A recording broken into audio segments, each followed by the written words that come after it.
esto en el libro de Malaquías capítulo 3. Malaquías capítulo 3. Dice en el versículo 16. Entonces los que temían a Jehová hablaron cada uno a su compañero, y Jehová escuchó y oyó, y fue escrito libro de memoria delante de él para los que temen a Jehová, para los que piensan en su nombre. Dice la mensajera del Señor, en el libro de memoria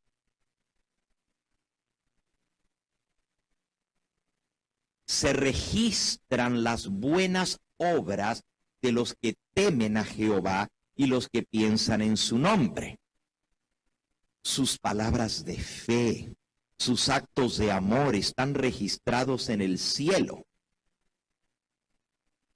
Así que ese libro de memorias todavía no es el libro completo que está en las manos del que está sentado en el trono, porque ese contiene la historia de toda la humanidad. Buenos y malos. Los que se van a salvar y los que se van a perder. El libro de memorias, dice aquí, contiene o tiene consignadas las buenas obras de los que temen a Jehová y los que piensan en su nombre. Sus palabras de fe, sus actos de amor. Cada vez que se arrepintieron y pidieron perdón por sus pecados, eso se registra en el libro de memorias. Por eso el profeta Nehemías dice en Nehemías capítulo 13 y versículo 14. Nehemías 13, 14.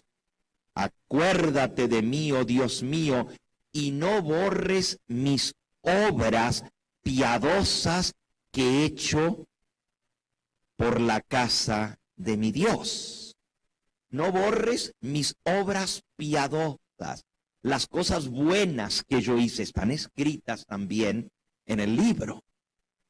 En el libro de memoria sigue diciendo, todo acto de justicia queda inmortalizado, toda tentación resistida, todo pecado confesado y abandonado, todo defecto de carácter vencido, toda palabra de tierna compasión, cada acto de bondad y misericordia, todo está fielmente consignado y apuntado también todo acto de sacrificio, todo padecimiento, toda lágrima sufrida por Cristo, todo pesar, todo aquello que el pueblo de Dios tuvo que sufrir por servirle al Señor, todo esfuerzo está registrado en el libro de memorias. Lo encontramos también registrado a este libro o mencionado en el Salmo 56, versículo 8. Dice, tú cuentas los pasos de mi vida, pon mis lágrimas en tu redoma. Dije el Salmo 56, versículo 8. 56, 8. Ahí está. Mis huidas tú has contado.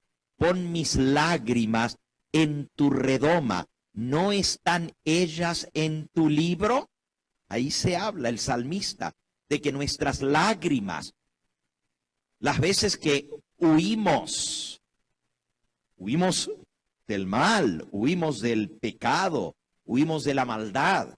Por eso en la versión moderna dice, tú cuentas los pasos de mi vida cuando me aparto del mal, o tú cuentas mis huidas del mal. Pon mis lágrimas en tu redoma. ¿No están ellas escritas en tu libro? Así que ese es el libro de memorias. Memoria. Recuerden, ya vamos viendo dos libros. ¿Recuerdan que la Biblia dice, el juez se sentó y los libros fueron abiertos? Está en plural, libros. Y nuevamente en el juicio ejecutivo, allá en Apocalipsis capítulo 20, se habla de libros en plural. Apocalipsis 20, versículo 12. Dice, vi a los muertos grandes y pequeños en pie delante de Dios, y los libros fueron abiertos. Y otro libro fue abierto, el cual es el libro de la vida. Y fueron juzgados los muertos por las cosas que estaban escritas en los libros según sus obras. Otra vez se habla de libros en plural. Los libros fueron abiertos y las cosas que estaban escritas en los libros. Pero dice que hay otro libro, ¿ok? Otro libro fue abierto, el cual es el libro de la vida. Así que aparte del libro de memorias, hay libros y está el libro de la vida. ¿Cuál es otro de los libros que está en el cielo? Dice la mensajera del Señor. Hay además un registro en el cual figuran los pecados de todos los seres humanos. Eclesiastés capítulo 12 y versículo 14. Eclesiastés 12, 14. Y dice allí, porque Dios traerá toda obra a juicio, juntamente con toda cosa encubierta, sea buena o sea mala. Así que no solamente las obras buenas están registradas en el libro de memoria, pero también las cosas malas, las cosas encubiertas están escritas en un libro. Nuevamente el Señor Jesucristo declara en San Mateo capítulo 12 y versículo 36. Mateo 12, 36. Dice él, mas yo os digo que de toda palabra ociosa que hablen los hombres, de ella darán cuenta en el día del juicio. Y versículo 37, porque por tus palabras serás justificado y por tus palabras serás condenado. Así que aún las palabras que nosotros hablamos, las ociosas, las malas, pero también las palabras de bien, de bondad, hemos de ser juzgados en el día del juicio y por nuestras palabras seremos justificados o seremos condenados. Así que hay un libro donde se escriben las cosas buenas, como ya leímos, en Malaquías 3:16, y también otro libro en el cual se registran las cosas malas, los pecados, los propósitos y motivos secretos aparecen en el registro inefable, pues Dios sacará a luz las obras encubiertas. Lean 1 Corintios, capítulo 4 y versículo 5. 1 Corintios 4, versículo 5. Así que no juzguéis nada antes de tiempo, hasta que venga el Señor, el cual aclarará también lo oculto de las tinieblas y manifestará las intenciones de los corazones. Y entonces cada uno recibirá su alabanza de Dios. A los que hicieron lo bueno y los que hicieron lo malo, su reprimenda de parte de Dios. Así que aún las intenciones de los corazones, los motivos están registrados. Todo lo oculto que se hizo en tinieblas, lo que los seres humanos pensaron que nadie lo sabía, todo eso hubo ángeles que llevaron el registro. Isaías capítulo 65, versículos 6 y 7. Isaías 65, versículos 6 y 7. Dice, he aquí que esto está escrito delante de mí.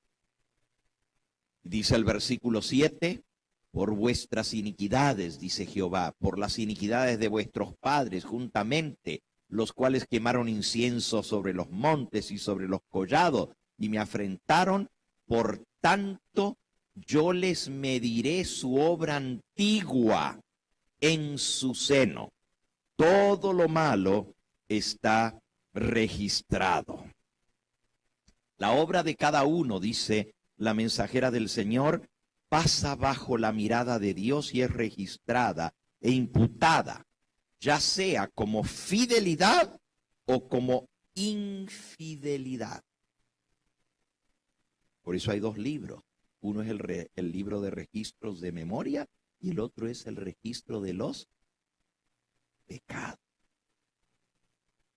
Frente a cada nombre, en los libros del cielo, aparecen con terrible exactitud cada mala palabra, cada acto egoísta, cada deber descuidado, cada pecado secreto, todas las tretas arteras, las admoniciones o reconvenciones divinas despreciadas, los momentos perdidos, las oportunidades desperdiciadas, la influencia ejercida para bien o para mal, con sus abarcantes resultados, todo fue registrado por el ángel anotador. Así que aquí estamos encontrando el libro que trae el registro de todo. Ahora, el libro está en las manos del que está sentado sobre el trono. Es símbolo para todos esos libros. Porque no solamente se menciona por la mensajera del Señor que ese libro tiene la historia de las naciones, el registro de todos los actos de los pueblos y naciones y de todos los individuos, pero también la influencia que ellos ejercieron. Es decir, lo mismo que estamos leyendo aquí, la influencia ejercida para bien o para mal, con sus abarcantes resultados, todo está registrado. Así que ese libro mayor del cielo es como la compilación completa de todo. Lo que une a todos los libros. También allí vienen las proclamas de Dios. Todo lo que Dios enseñó a su pueblo a través de los profetas. La ley de Dios es la base y fundamento del juicio en todas las 7 etapas. Porque la ley de Dios existió desde el jardín del Edén y llega hasta el fin. Ahora, no todos tuvieron la oportunidad de conocer la ley de Dios. Y ya leímos nosotros en Romanos capítulo 2 que los que sin ley pecaron, sin ley serán condenados. Los que sin conocer la ley escrita, también dice, hicieron las cosas de acuerdo a la ley, las obras de la ley, dice en Romanos 2, tienen la ley escrita en sus corazones y sus conciencias les dijeron lo que era bueno y lo que era malo, y Dios lo va a juzgar de acuerdo a su conciencia. Por ejemplo, si una persona, es muy difícil que una persona se críe en algún lugar donde no aprendió que robar era malo.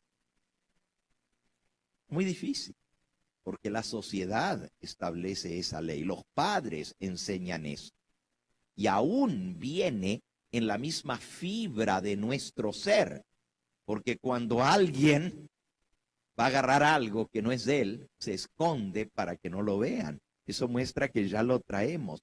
De igual manera, el pecado, por ejemplo, de dar.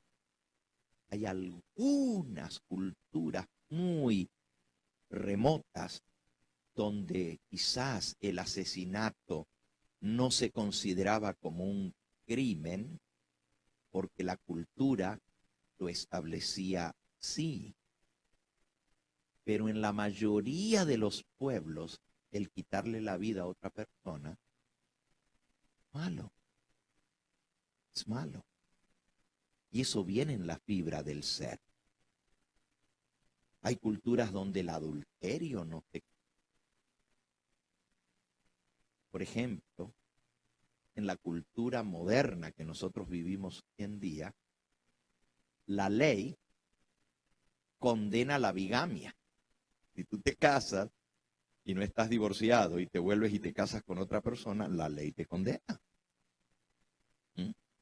La ley condena las relaciones sexuales con un menor de edad. Y es bien dura la ley, especialmente aquí en el estado de California y en casi todo Estados Unidos, cuando una persona comete un acto inmoral con un menor de edad, aun si era sentimiento de aquel o de aquel. Si una persona que ya es mayor de edad tiene relaciones fornicarias o de adulterio con un menor de edad, la cárcel. Es bien grave el castigo. Ah, pero si lo hace el día que cumplió los 18 años, ya no es pecado ante la ley, ya no es condenado, ya no hay ninguna culpa, a menos que no haya sido por la fuerza. Eso se llama violación. Rape. ¿Ah? Pero si fue de mutuo consentimiento, en la sociedad eso no es visto malo. Si son dos adultos que consienten, nadie los condena.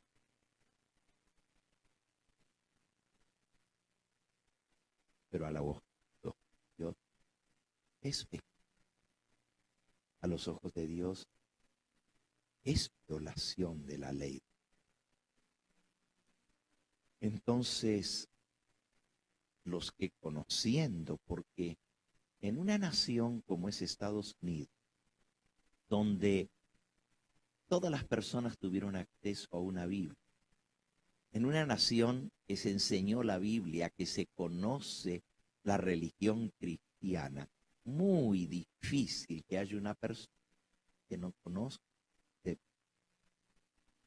Aún los que no guardan el sábado alguna vez en su vida leyeron en la Biblia que Dios bendijo y santificó el sábado. Solo que a veces sus maestros, a veces en su iglesia donde estaban, les dijeron, no, eso ya no se aplica, eso ya no hay que guardarlo, eso era una ley antigua que ahora ya no tenemos que guardar, y le cauterizaron la conciencia para que ya no sienta que era malo aquella violación, hasta que Dios lo vuelve a traer a la luz. Estoy diciendo con eso que Dios va a tomar en cuenta cada situación, cada persona y su condición al juzgarla, pero la ley sigue siendo la norma del juicio. El sabio Salomón nos dice en Eclesiastés 13 y 14, texto que acabamos de leer, Eclesiastés 13, 14 dice, porque Dios traerá toda obra juicio. Pero el versículo anterior, el 13, el versículo 13 dice, el fin de todo el discurso oído es esto, teme a Dios y guarda sus mandamientos, porque esto es el todo del hombre, porque Dios traerá toda obra a juicio juntamente con toda cosa encubierta, sea buena o sea mala. Ahora, dice la mensajera del Señor, los que en el juicio sean tenidos por dignos, no son los que nunca pecaron, porque no hay justo ni siquiera uno. Son aquellos que aceptaron la provisión de Dios para el pecado, el plan de salvación, la muerte de Cristo, su sacrificio expiatorio. Los que serán tenidos por dignos, dijo Cristo, de alcanzar aquel siglo venidero y la resurrección de entre los muertos, son iguales a los ángeles, son hijos de Dios, siendo hijos de resurrección. Así que el que sea declarado digno en el juicio, va a resucitar. Y va a resucitar para vida eterna. Ahora, ¿cuántas resurrecciones hay? Dos grandes resurrecciones. Y vamos a leerlo en San Juan, en el capítulo 5. Juan capítulo 5. Ya leímos este pasaje en relación con el Cordero que recibe la autoridad de juzgar, porque Jesucristo es el que juzga en el juicio investigador. San Juan capítulo 5 dice en el versículo 26. Como el Padre tiene vida en sí mismo, así también ha dado al Hijo tener vida en sí mismo, y también le dio autoridad de hacer juicio, por cuanto es el Hijo del Hombre. Y el versículo 28 declara: no os maravilléis de esto, porque vendrá hora cuando todos los que están en los sepulcros oirán su voz. Versículo 29. Y los que hicieron lo bueno saldrán a resurrección ¿de qué? De vida. Mas los que hicieron lo malo a resurrección ¿de qué? De condenación. Así que hay dos resurrecciones. Una para vida y otra para condenación. La resurrección de vida es la primera resurrección. Lo podemos leer en Apocalipsis capítulo 20 y versículo 6. Apocalipsis 26. Bienaventurado y santo el que tiene parte en la primera resurrección. ¿En cuál? Primera. Obviamente son dos resurrecciones, pero aquí dice que los que resuciten, los que tengan parte en la primera resurrección, son los bienaventurados, los felices, los santos, los que tienen parte en la primera resurrección. La segunda muerte no tiene potestad sobre esto, sino que serán sacerdotes de Dios y de Cristo y reinarán con él 1000 años. Así que la primera resurrección es para vida. Y el apóstol San Pablo nos explica en Primera de Tesalonicenses 4, versículo 16, porque el Señor mismo con voz de mando, con voz de arcángel y con trompeta de Dios descenderá del cielo, y los muertos en Cristo resucitarán primero. Así que la primera resurrección son los muertos en Cristo, los salvos. Los otros muertos, vamos de vuelta a Apocalipsis 20. Apocalipsis 20, versículo 5. Pero los otros muertos no volvieron a vivir hasta que se cumplieron, ¿qué? 1000 años, los otros muertos. Y luego va a explicar, ahí hay un punto, ¿verdad? Y luego va a explicar, esta es la primera resurrección, versículo 6, bienaventurado y santo el que tiene parte en la primera resurrección. Así que los otros muertos, los que no tienen parte en la primera resurrección, resucitan al final de los 1000 años del milenio para recibir su castigo final. Y son destruidos en el lago que arde con fuego y azufre. Bueno, eso es más o menos lo que es el juicio previo a la venida del Señor, el juicio del milenio y finalmente el juicio ejecutivo. Quiero leerles un párrafo más y luego vamos a ir a la cuarta etapa del juicio, que es el caballo negro. Dice aquí en el Conflicto de los Siglos, la página 541.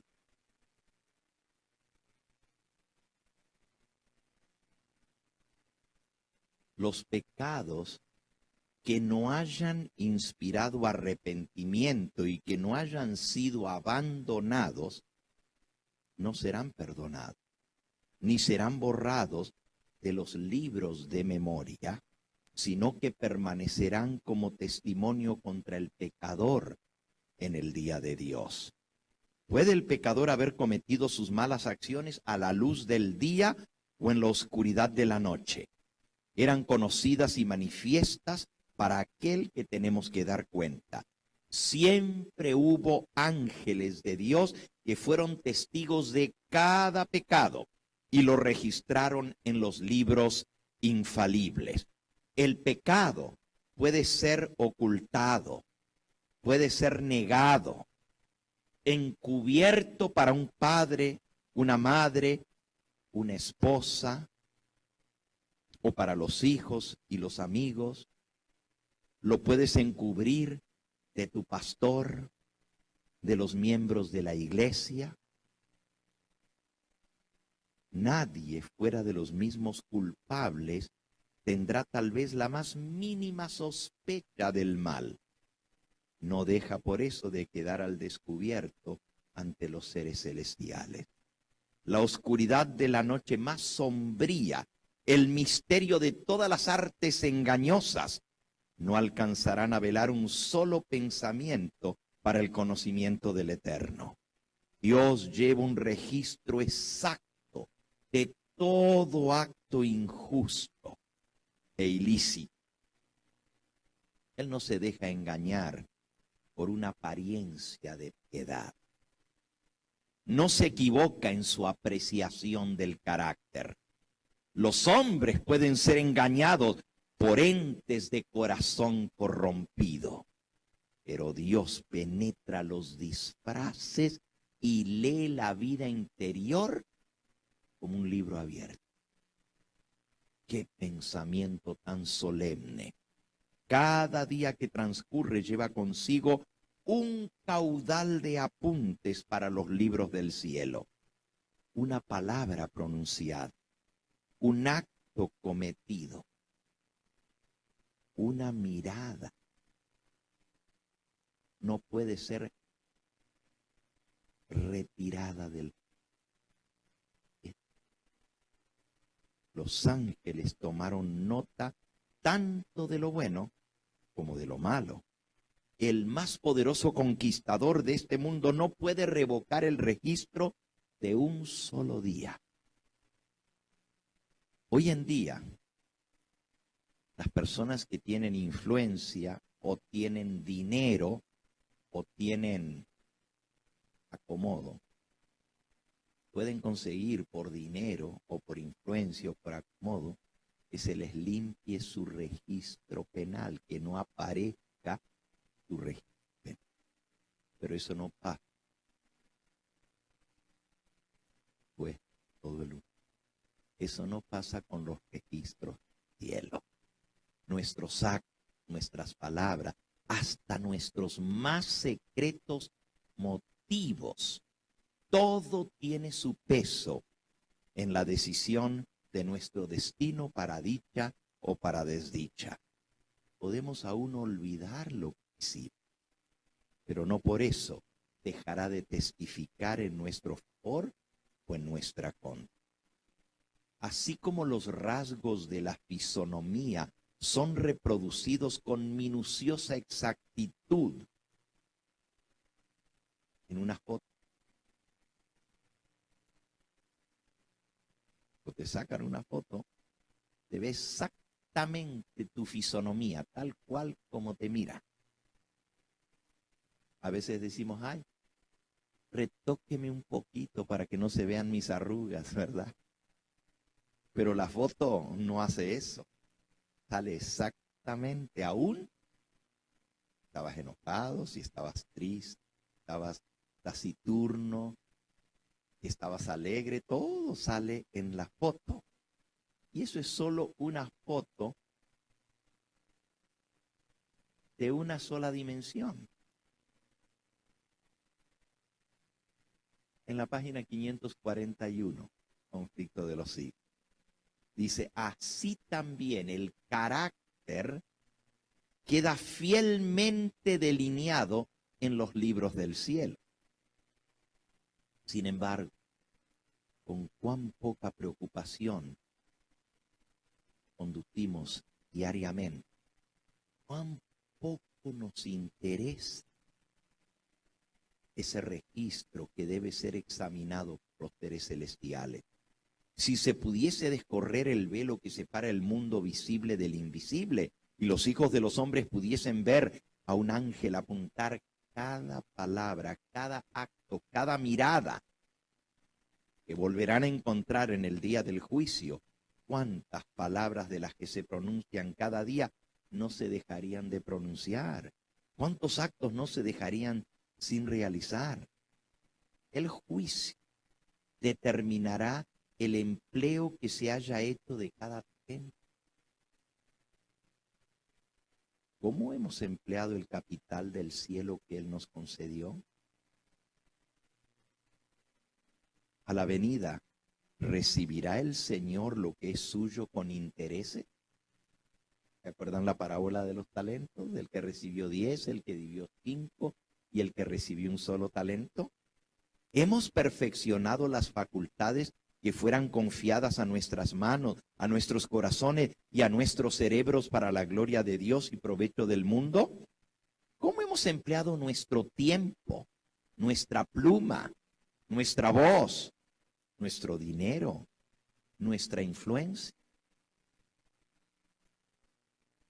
Si tuviéramos, y qué bueno fuera que lo hiciéramos, sumar toda la manera como nosotros gastamos nuestro dinero a fin de año, tuviéramos que hacer, ustedes saben, las tarjetas de crédito le mandan a uno un resumen de todos sus gastos del año entero. Y yo sé que yo viajo mucho, todo el año estoy viajando, pero cuando me llega a fin de año el reporte de los 12 meses, esto fue lo que se gastó en pasajes de avión, sin exagerar. A veces pasan de 30 a 40 mil dólares el año, puro. No sé, pero ahí aparece todo. Entonces, si usé la tarjeta, si nosotros hiciéramos ese recuento, ¿qué determinaría el registro de cómo empleamos nuestro dinero? En el registro del cielo, cada centavo que usamos se anota o en el libro de memorias, porque se usó para el bien, vicio, o se anota el libro porque se utilizó.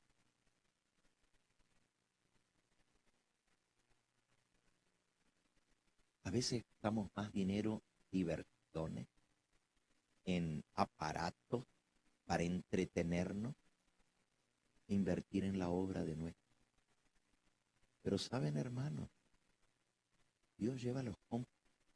Él sabe cuánto nos dio, cuánto dinero recibimos. Usted dice, ah, no, pero yo me lo gané.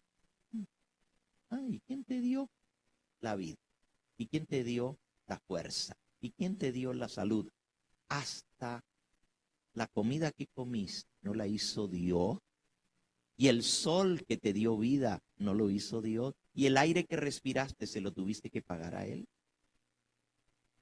Entonces Dios es el que nos da. Pero Él sabe exactamente cuánto recibimos. Y todo eso está registrado en el libro del cielo. Yo puedo decir, ah, yo di mi diezmo, pero Dios sabe exacto cuánto recibí y cuánto di de diezmo. Y Él saca la cuenta.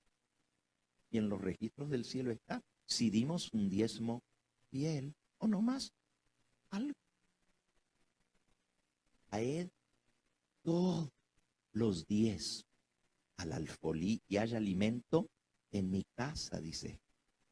Y probadme ahora en esto, si no abriré las ventanas de los cielos y derramaré sobre vosotros bendición hasta que sobreabunde. Pero para que eso sea así, tenemos que traer todos los grandes.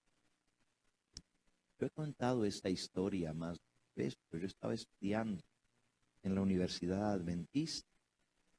Tenía algunos compañeros que venían de una región en Argentina que pasó en ese momento por un estado de emergencia. En esa provincia de Argentina, se llama Mendoza, se siembra mucho la uva, pero también hay grandes plantaciones de tomate. Y la gente que cultiva el tomate sabe cuándo tiene que sembrarlo, cuánto plantarlo al tomate para que no le dé la helada. Cuando ya estaban todos los campos sembrados de tomate, ya el tomate grandecito, vino de pronto una terrible helada, fuera de tiempo. Ya no tocaba que viniera esa temperatura tan baja. Los campesinos fueron avisados de antemano.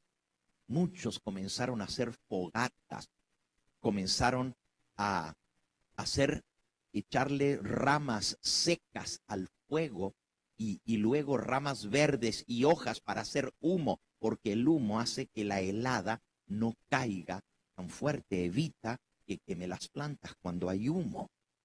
Otros hicieron grandes abanicos, ventiladores para mover el aire, porque cuando se mueve el aire, la helada no pega tan fuerte. Pero a pesar de todos los esfuerzos, por la mañana al salir el sol se reveló la magnitud de la desgracia, tanto que la provincia fue declarada estado de emergencia, porque la mayoría de los vecinos, de los agricultores, perdieron todas las cosechas y habían invertido en eso. Los campos se miraban como que les habían pasado con un matafuego, porque las plantas estaban negras, quemadas, caídas. Los tomates es muy sensible al frío y cuando se quema por el frío se pone negra la planta. No es que simplemente se agüita, sino que se pone como negra, quemada. Y uno podía ver los campos todos destruidos. Pero maravilla de maravilla, había algunos campos que estaban verdecidos. Y era increíble. Vinieron hasta los de las noticias y vinieron en helicópteros y filmaron la zona de desastre donde se había perdido todas las cosechas, pero se veían cuadrados verdes y no sabían, no podían explicarse por qué el campo del vecino a este lado estaba quemado, el campo al otro lado estaba quemado, el campo al norte y el campo al sur estaba quemado y quedaba el cuadrado verde. Y cuando entrevistaron a estas personas, la única respuesta que ellos tuvieron fue: nosotros le somos fieles a Dios en el diezmo. Y Dios protegió nuestra cosecha, tal cual como lo dice Malaquías capítulo 3.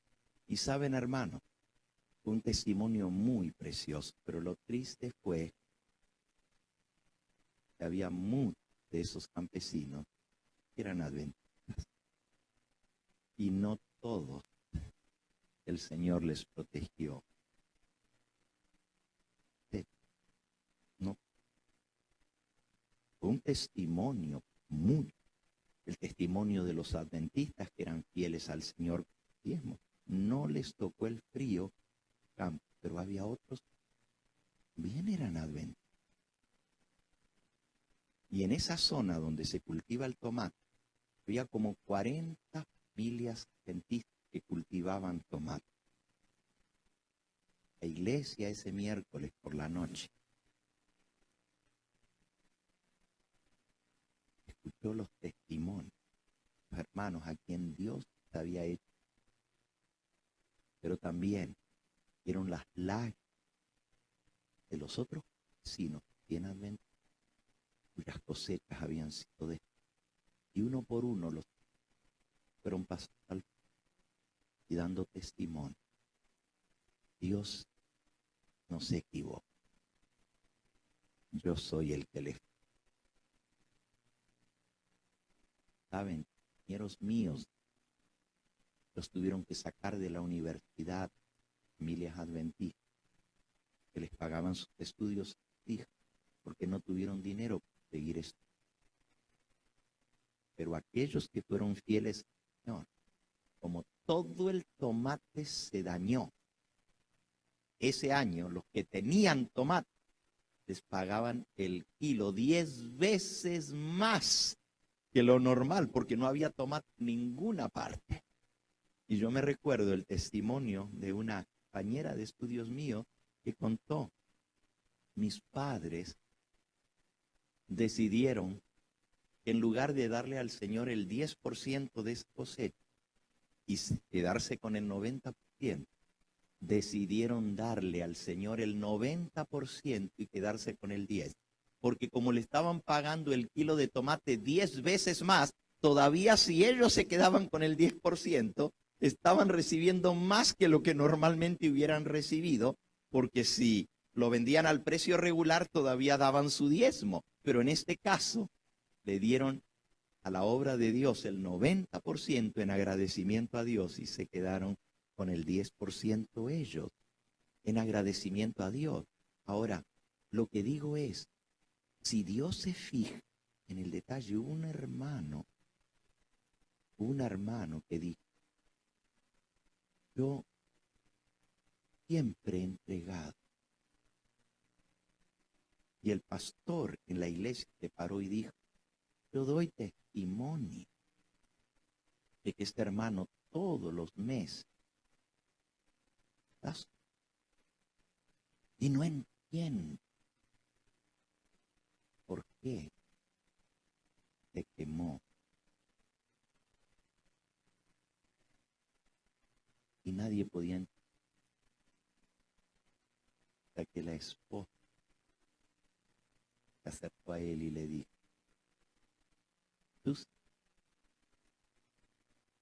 tú sacas cuentas y las redondeas, no eres.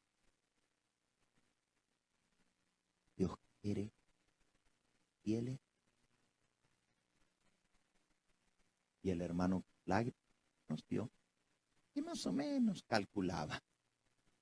No era. Ahora, no es que Dios, y lo único que hace Dios es proteger a los que somos.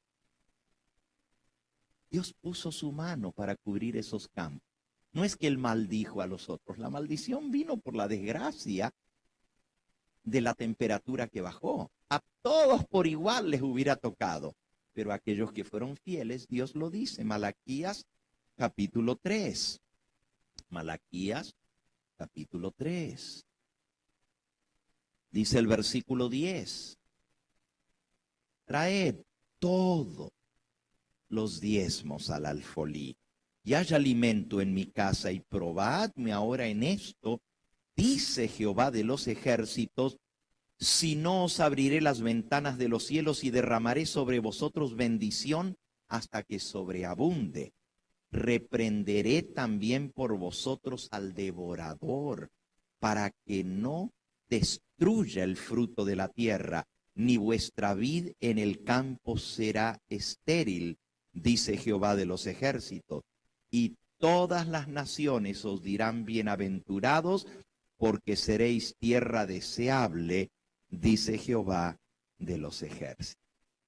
Así que aquí lo que estamos viendo es que aún en el día del juicio, Dios va a ser exacto. Nada se le va a pasar por alto. Dice aquí, ¿cómo empleamos nuestro tiempo? ¿Cómo empleamos nuestro dinero, nuestra influencia? ¿Qué hemos hecho por Cristo en la persona de los pobres, de los afligidos, de los huérfanos, de las viudas? Dios nos hizo depositarios de su santa palabra. ¿Qué hicimos con la luz y la verdad que se nos confió para hacer a los hombres sabios para la salvación? No se da ningún valor a la mera profesión de fe en Cristo. Solo se tiene por genuino el amor que se muestra con todos. Con todo, el amor es lo único que ante los ojos del cielo da valor a cualquier acto. Si no lo hago con amor, no vale de nada, no importa que lo haga. Dios ama al dador, y si yo lo doy a regañadientes o por obligación, de nada valió lo que tengo que hacerlo por amor a Cristo Jesús. Todo lo que se hace por amor, por insignificante que aparezca en opinión de los hombres, es aceptado y recompensado por Dios. Y termina el párrafo diciendo: el egoísmo escondido de los hombres aparece en los libros. Allí está el registro de los deberes que quiero para con el prójimo, el de su olvido de las exigencias del Señor. Allí se verá cuán a menudo fueron dados a Satanás el tiempo, pensamiento, energías le pertenecían a Cristo. Harto tristes son los apuntes que los ángeles llevan en el cielo. Seres inteligentes que profesan ser discípulos de Cristo están tan absorbidos por la adquisición de bienes mundanales, por propiedades, por terrenos, por hacer dinero, por el goce de los placeres terrenales. El dinero, el tiempo y las energías son sacrificados a la ostentación y al egoísmo. Pero pocos son los momentos dedicados a orar, a estudiar las sagradas escrituras, a humillar el alma, a confesar los pecados. Satanás inventa innumerables medios de distraer nuestras mentes, de ocupar nuestro tiempo, para que no hagamos la obra que precisamente debiéramos estar ocupados haciendo. El archiseductor aborrece las grandes verdades que hacen resaltar la importancia del sacrificio expiatorio y de un mediador todopoderoso. Sabe que su éxito estriba en distraer las mentes de Jesús y de la obra que él está haciendo en el santuario celestial. Los que desean participar de los beneficios de la mediación del Salvador no deben permitir que alguna cosa les impida cumplir su deber de perfeccionarse en la santificación y en el temor de Dios. En vez de dedicar horas preciosas a los al cine, la televisión, que ahora agregaríamos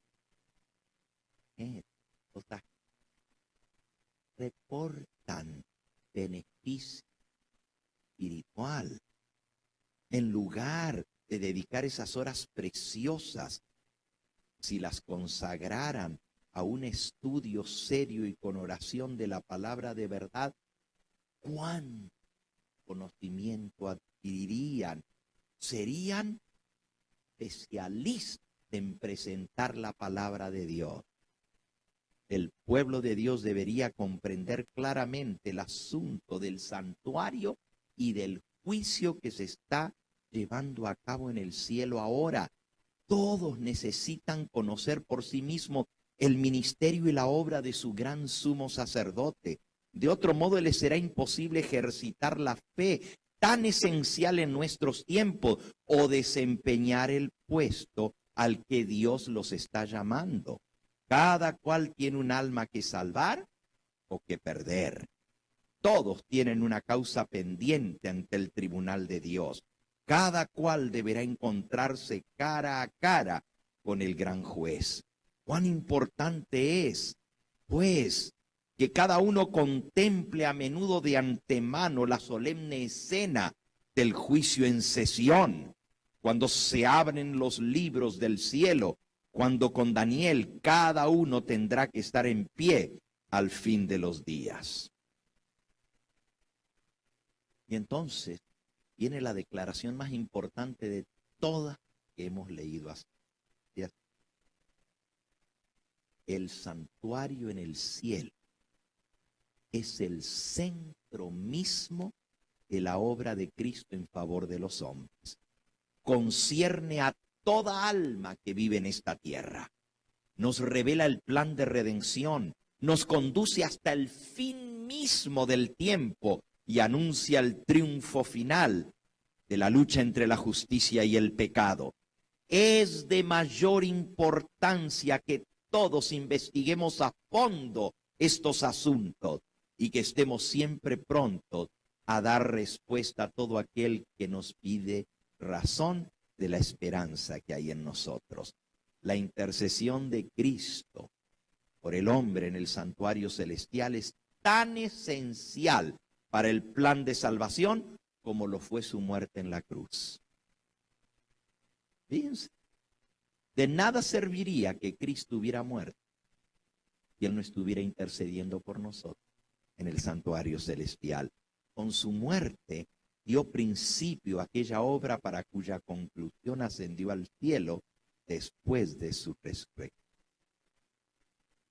Jesús abrió el camino que lleva al trono del Padre y por su mediación pueden ser presentados ante Dios los deseos sinceros de todos los que a Él se allegan fe. Y que Dios nos ayude al pensar en la obra que está haciendo en el santuario celestial. Vamos entonces a ver el cuarto periodo del juicio, que es el cuarto periodo de la historia de la humanidad. Y esto lo vamos a encontrar en Apocalipsis capítulo 6 y versículo 7. Cuando el Cordero abrió el cuarto sello, oí la voz del cuarto ser viviente que decía: ven y mira.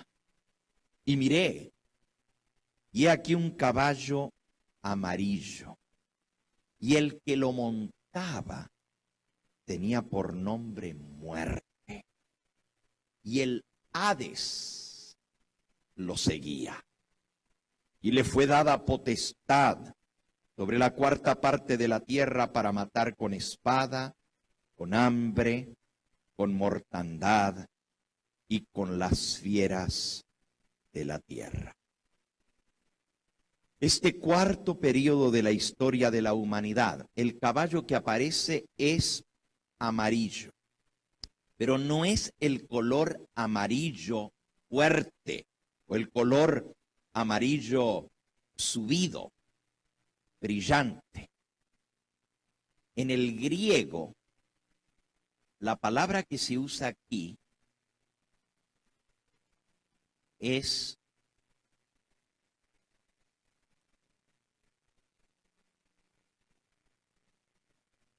pálido. En griego, hiloros.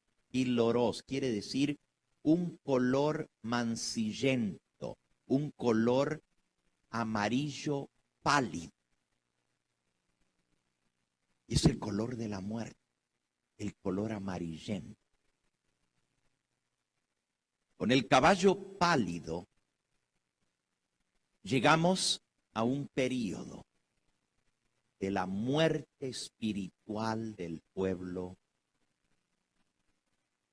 Es muy triste ver cómo lo que comenzó siendo un caballo blanco se transforma en caballo rojo, el pecado, y luego el caballo negro, la apostasía, el engaño, hasta que finalmente llega la muerte espiritual del profeso pueblo de Dios.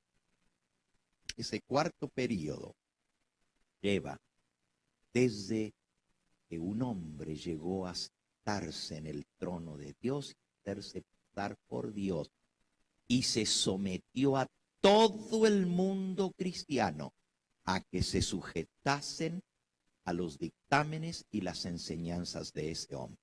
Esto sucedió en el año 538, cuando a través del decreto de Justiniano, emperador romano de Oriente, se hizo al obispo de Roma el líder religioso de la iglesia cristiana, porque en aquella época solo había una iglesia cristiana, no había el montón de denominaciones, sectas y creencias que hay hoy en día.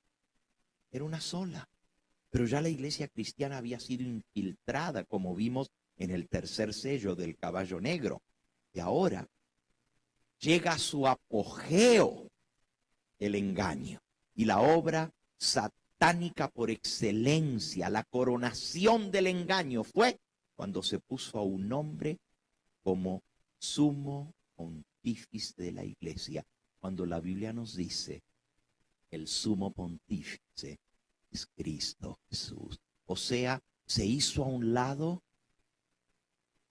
para poner en lugar a un hombre que dice tener el poder de perdonar los pecados, que puede dictar leyes y que puede establecer lo que toda la iglesia cristiana tiene que hacer, y todos deben sujetarse y obedecerle. Pero al mismo tiempo se transforma en líder político. Imagínense, la política unida a la religión. ¿Cuál puede ser el resultado de eso?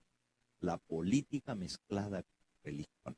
En el año 538, el obispo de Roma es hecho cabeza del Sacro Imperio Romano Cristiano de Occidente. Ese fue el título que se le dio.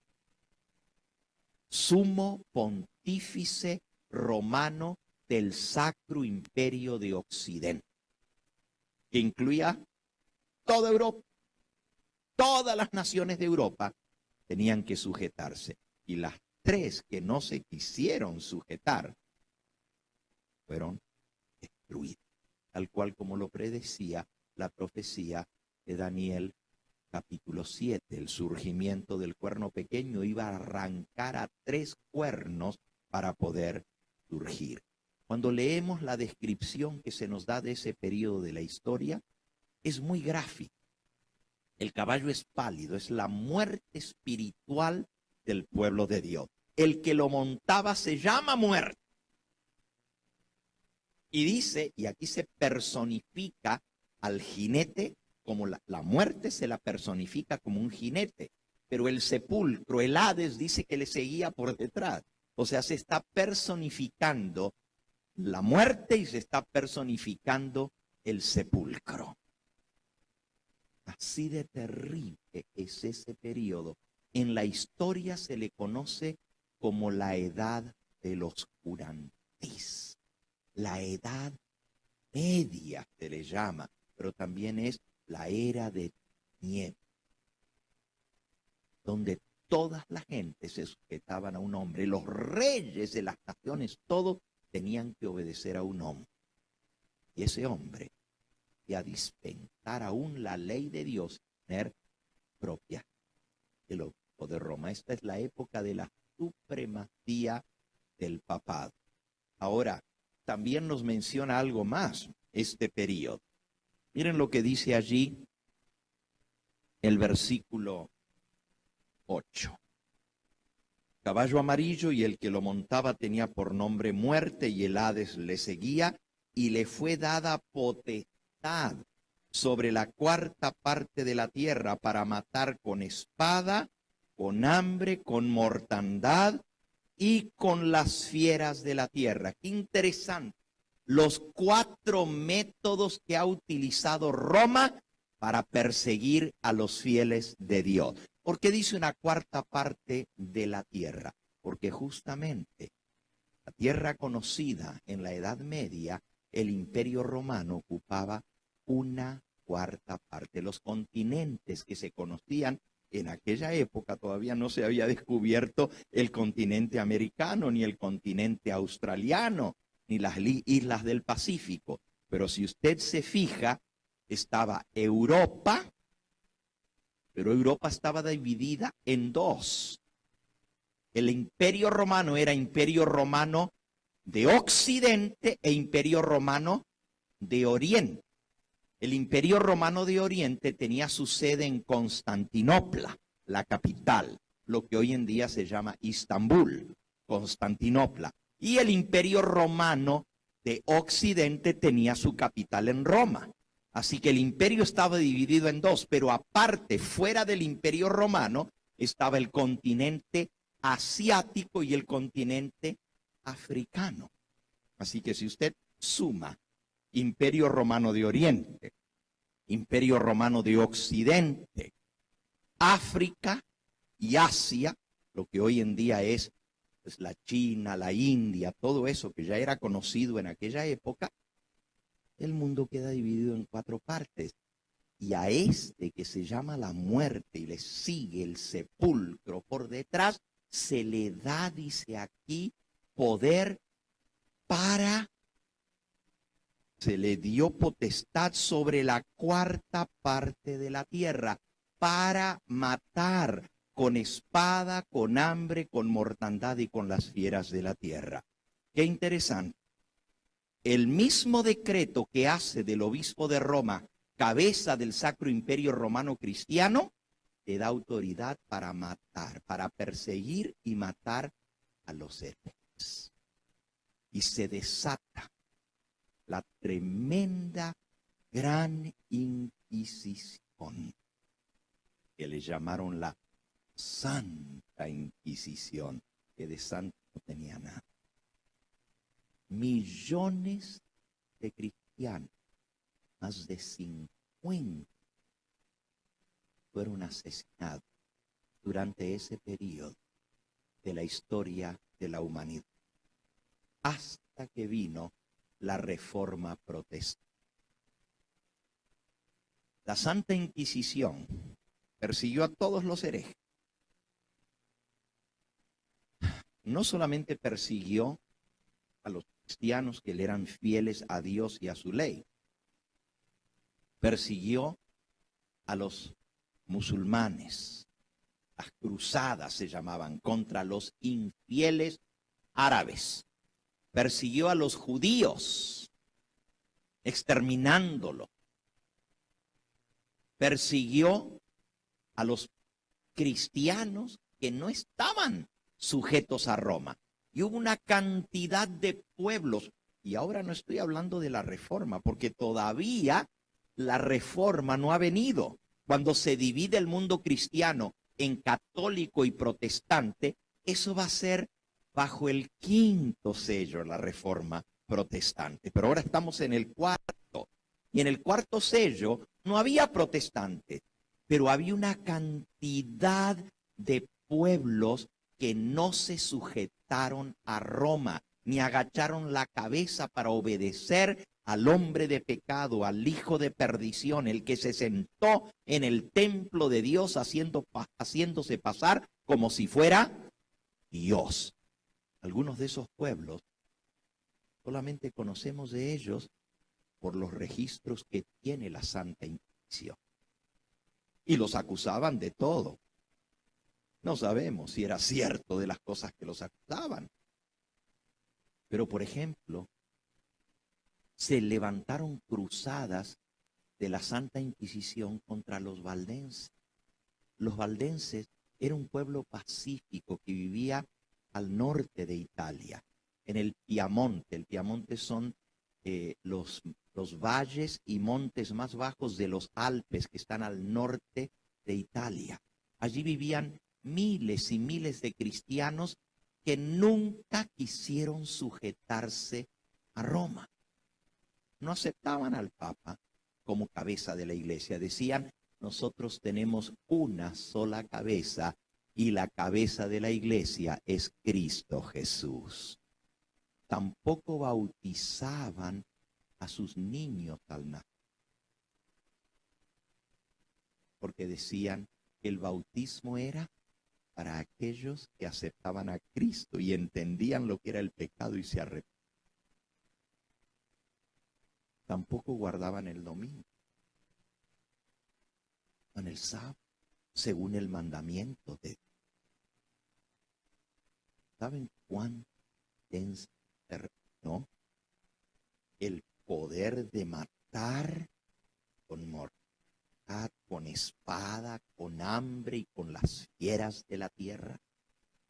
4 métodos que usó Roma para perseguir a los disidentes. Y se les llamaba disidentes o herejes. Era la palabra que usaba, disidentes o herejes. Y recuerden, no estamos hablando todavía de los protestantes. Los protestantes van a surgir en el 1500 en adelante. Aquí estamos hablando del año 538 hasta el 1500.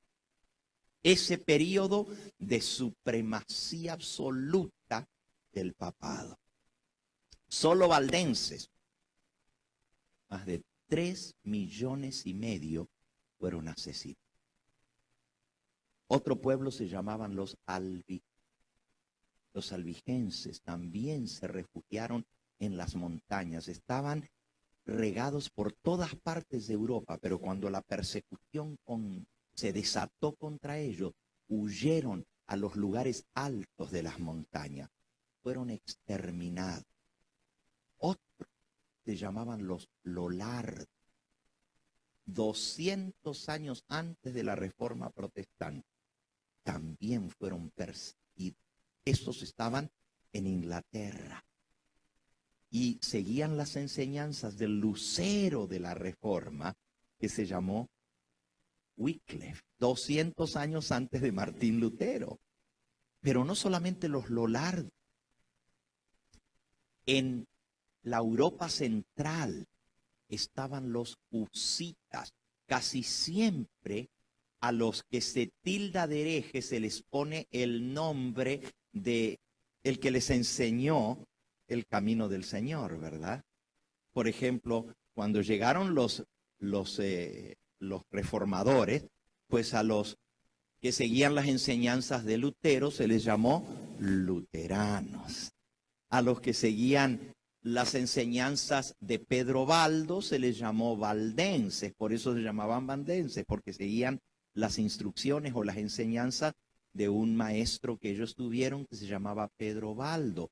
Los husitas eran los seguidores de Juan Hus. ¿Y quién era Juan Hus? Un sacerdote católico que vivió más de 100 años antes que Martín Lutero, cuando todavía no había un solo protestante. No existía una iglesia fuera de la iglesia católica, solamente estaba la iglesia católica. Y este sacerdote católico, estudiando la Biblia, se convenció de la verdad del evangelio y comenzó a enseñar el evangelio, tal cual como lo enseña la Biblia. Al pueblo solamente se le daba la hostia y no se le daba la copa sacramental.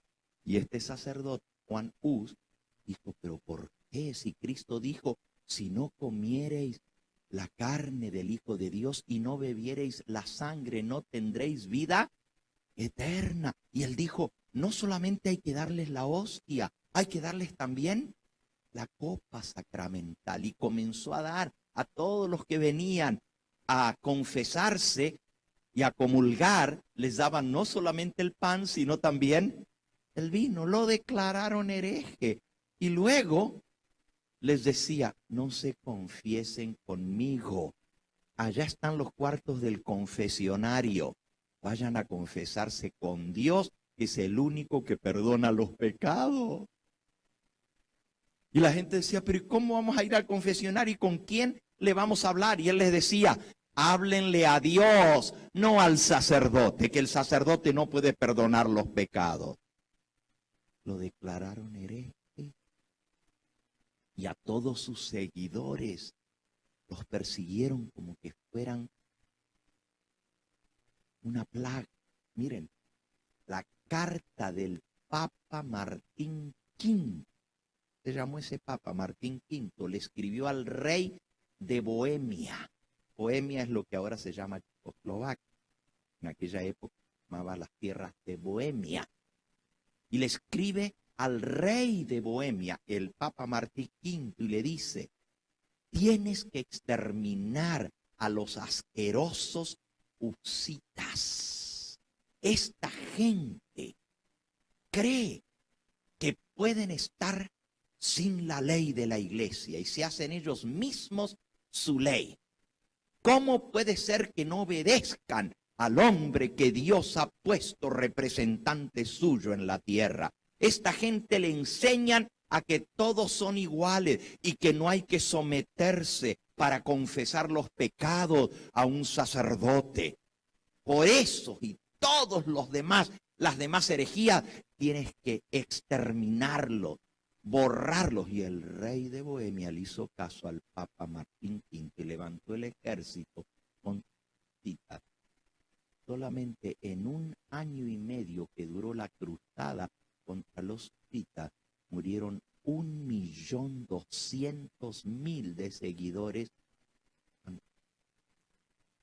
Todos esos pueblos fueron exterminados durante este periodo. Por eso dice que el que estaba montado sobre el caballo pálido se llamaba muerte.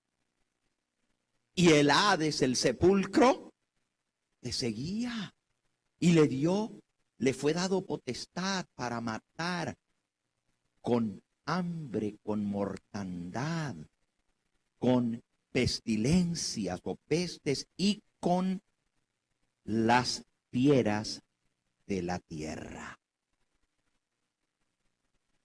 Los 4 medios utilizados por el papado para matar los herejes: o se los echaban a las fieras, o los dejaban morir de hambre en los calabozos, o los pasaban a filo de espada, o la peste o pestilencia eran las enfermedades.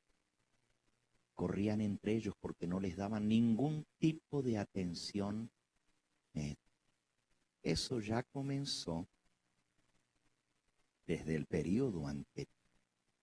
Por eso anoche veíamos que en el caballo negro se le dice: pero no toques el aceite ni el vino.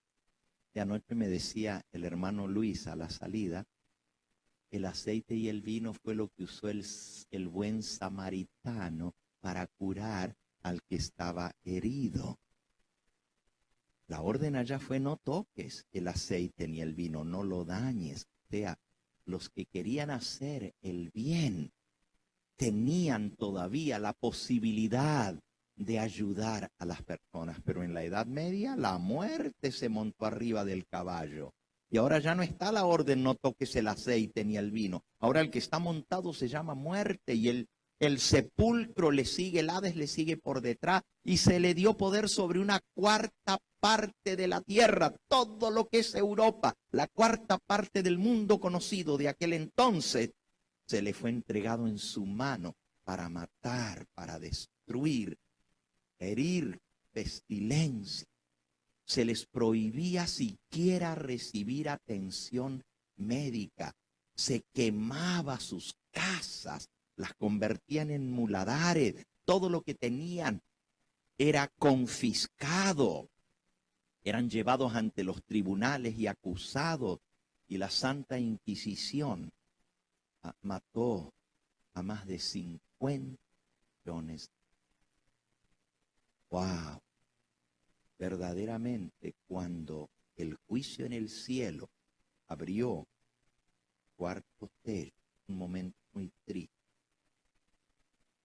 ver que aquellos que se decían ser los guías espirituales del pueblo se habían transformado en los lobos y eran los que estaban matando a los verdaderos corderos del rey, a los verdaderos hijos de Dios. Que el pueblo cristiano se transformase, sino que el pecado. Qué triste. Y cuando en el cielo se abren los registros, los ángeles lloran a ver las atrocidades que están escritas en los libros de ese periodo. Tantos millones de cristianos que murieron. Fieras, las torturas de la Santa Inquisición eran terribles. Una se llamaba: ataban a 4 por las extremidades, brazo, cada uno atado a las piernas, y luego soltaban los otros. Eran caballos salvajes, no amaestrados, no domados, y esos caballos salían corriendo y los destrozaban, los descuartaban. Eran entregados bestias de la tierra, eran lanzados a los salvajes, los ataban en los bosques que los comieran los osos, para que comieran los leopardos, los pumas. Todo eso está registrado en el libro. En el cielo de todo esto van a tener que dar cuenta los que se llamaron hijos de Dios. Decían que los mataban por herejía, por guardar el sábado. Saben, yo estuve en varios lugares de Europa, me tomé el trabajo en una de las veces que fui de ir a visitar lugares donde yo sabía que estaban los registros de la Santa Inquisición. Por ejemplo, en Francia, en Toulouse fui a Boulogne-sur-Mer. Boulogne-sur-Mer es un pueblo al norte de Francia donde había estado el tribunal de la Santa Inquisición y sus registros públicos. Uno puede entrar y puede ver los registros. Y claro, yo no hablo francés, pero tuve que aprender el idioma francés cuando estaba en la universidad por mi tesis doctoral. Y cuando fui a hacer esa investigación, con lo poco de francés, miraba en el tribunal los nombres franceses. Jacques era uno que recibe, Jacques era uno como Juan, es Juan, Jacques. Se repetían muchos nombres. Los nombres de ellos nadie los conoce hoy en día. Los que los martirizaron, los papas y los prelados, todos son santos que supuestamente ya están en el cielo y los adoran y les rezan oraciones. Pero los que ellos mataron, sus nombres nadie los conoce, solo están en los registros de la Santa Inquisición. Y lo que yo encontré es que en la mayoría de los casos decía por guardar el domingo en sábado. Eso decía de la acusación que les hacían, por guardar el domingo o el día de reposo, día del Señor, en sábado. Miles que por guardar el sábado perdieron su vida en esto. Es muy triste, pero la palabra de Dios dice que Dios va a juicio sobre todo eso y los registros del cielo. Por eso el cuarto ser viviente, cuarto ser viviente es el águila. Tiene que ve todo desde arriba, el que está volando por encima y ve todo. Dice, ven y mira, le dijo Juan. Y cuando Juan vio que Dios quedó espantado de ver el caballo amarillo de la muerte, cabalgando con un jinete que se llamaba la muerte, y le seguía el sepulcro, y se le dio dado autoridad para matar con espada, con hambre, con mortandad y con las fieras de la tierra. Una cuarta parte de la tierra le recibió autoridad, justamente lo que abarcaba el Imperio Romano de Occidente, el cual el Papa gobernó por 100 tiempos. ¿Quién vino respiro? Lo vino largo. Porque entonces, de forma protestante, había opciones. Los que no querían someterse a Roma podían huir a las naciones protestantes del norte de Europa. Y una tras una las naciones se fueron haciendo protestantes. Francia, Bélgica, Holanda, Alemania con Martín Lutero, Escocia, Suecia, Escandinavia, todos los países del norte se fueron haciendo protestantes, y los que estaban siendo perseguidos en las partes de Europa del sur podían tener ahora una opción y huir hacia el norte, y finalmente se abre la tierra de América y muchos de los perseguidos en Europa comenzaron a venir a América a buscar libertad en el nuevo continente que se había descubierto.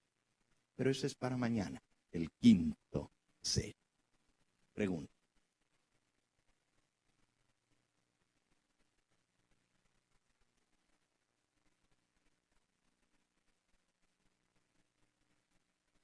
Obviamente, el que es el asesino es Satanás. Él es.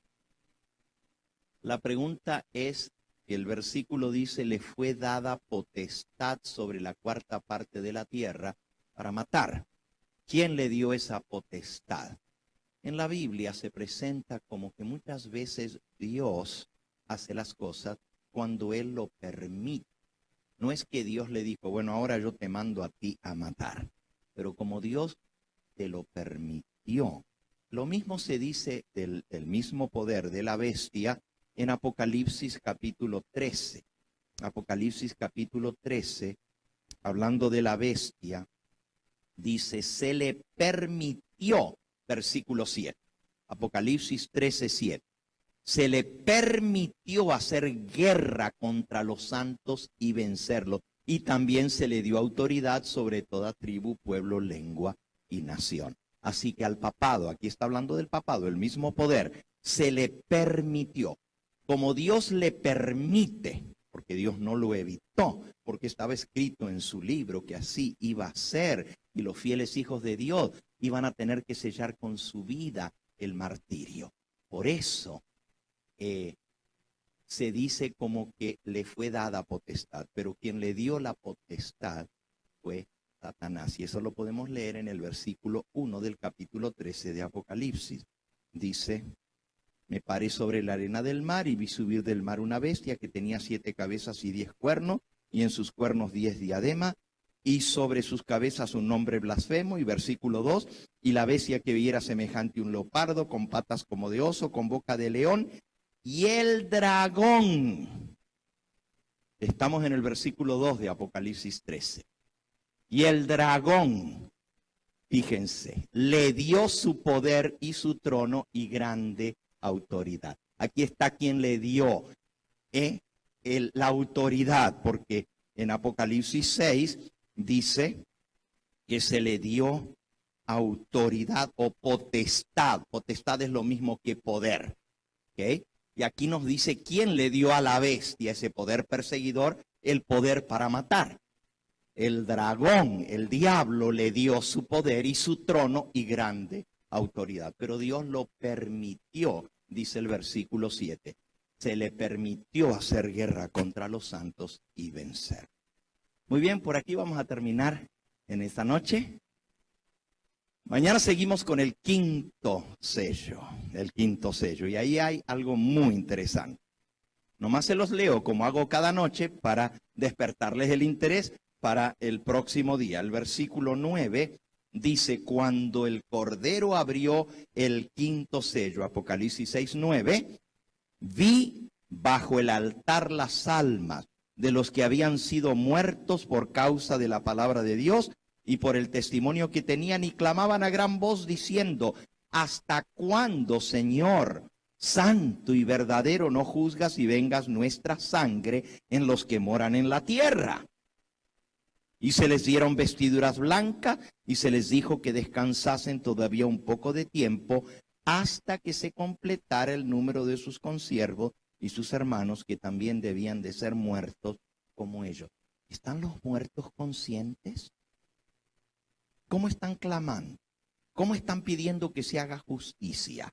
¿Y cómo se les dice que se les dieron vestiduras blancas y que descansasen todavía un poco de tiempo? Mañana vamos a hablar sobre eso, no lo vamos a ver en esta noche.